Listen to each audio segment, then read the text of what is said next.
So the UK government could be set to ban the sale of all electric bikes and e-motos for good.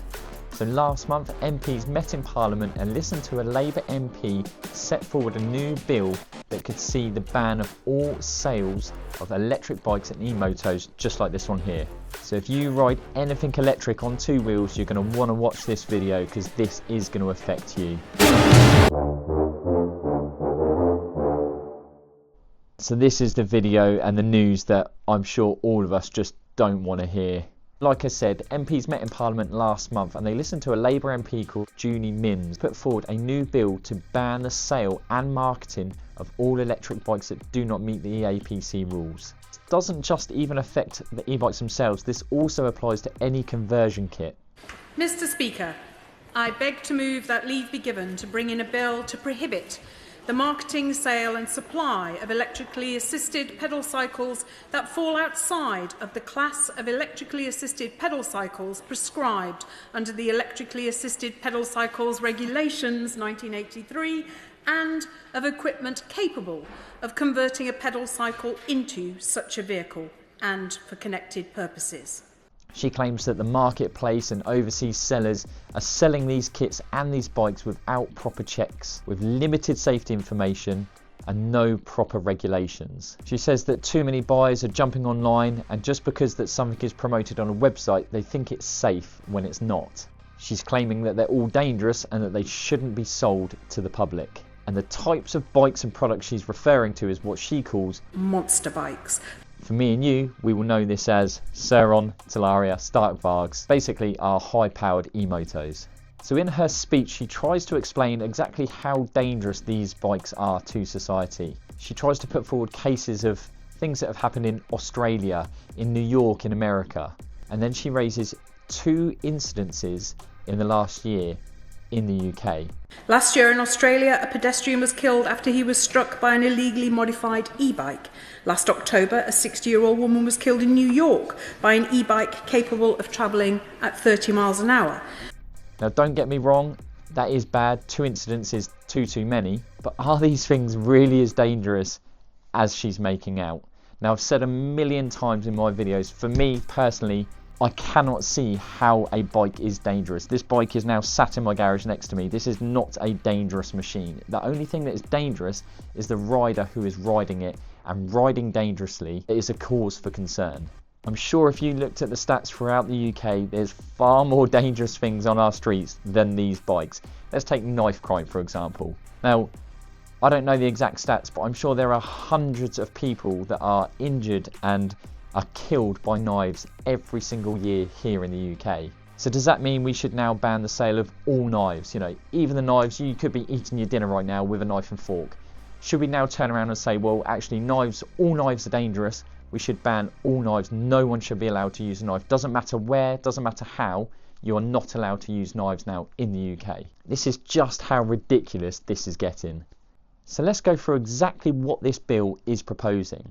Now the ban of the sale of high-powered electric e-bikes, as she's calling monster e-bikes. So that was the first section of the bill. The second section of the bill is that she's after banning all conversion kits that will convert any bike to do a high speed over the 15.5 regulation that already exists. She also wants to give the police powers to seize any bike at the point of sale. So they won't even hit the streets. Even if you're marketing these bikes, they can come, take those bikes and have them seized and crushed at that point. She also then wants to bring in penalties for the retailers as well. Now don't get me wrong, I know a lot of these bikes are being abused and we'll run into that a little bit later in the video. But if you own one of these bikes, you have a piece of land, you ride tracks, you have somewhere safe to ride where you have the permission of the landowner, that will now all stop. You will not be allowed to do that at all. You will not be able to own one of these bikes or especially buy one of these bikes. So let's talk about the issue that just no one really wants to talk about. And I've mentioned this in a ton of videos and I see all the comments from you guys and I think we're all very clear. This isn't about e-bikes. This is about urban and rural crime. It's about the lack of policing and how underfunded they are. And it's the lack of infrastructure that the government have for people to be able to legally register these bikes for road use. But they seem to be blaming the bikes because it's easier. But let's be honest, the police forces are stretched thin, the enforcement they do have is inconsistent, and the current system just does not work. What she's proposing is not a solution, it's just a deflection. Monster bikes. Bikes that have become a menace, not just on the streets in Carlisle, but in communities right across the UK. Their speed and lack of traceability makes them the perfect accomplice in robbery, phone theft, and drug dealing. And that proves my point exactly. There are plenty of other dangerous things on our roads, but she has to single out what people are using these bikes for illegally. But let's look at the crime in the UK. It's not like every single drug dealer, every single thief is using one of these bikes, you know.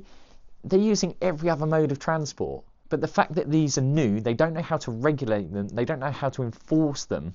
It's just an easy target. It's just low-hanging fruit for them.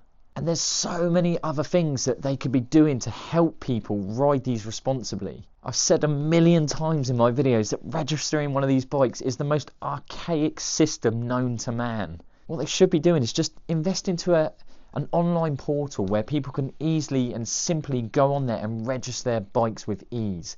Don't make it so complicated with all these different forms and different sections and categories. Invest into some proper infrastructure to help people. Insurance for these bikes are so expensive, and I can 100% guarantee the fact that if these were cheap to insure, that people wouldn't be deterred by that amount of money and they would ride these legally. But it's such a deterrent paying all that money. Electric bikes that have way more benefits than other modes of transport. There is no reason why the insurance should be so expensive for these bikes. Again, I've said in other videos, and I've compared much bigger super bikes where people are paying way less money to insure them than I am for this.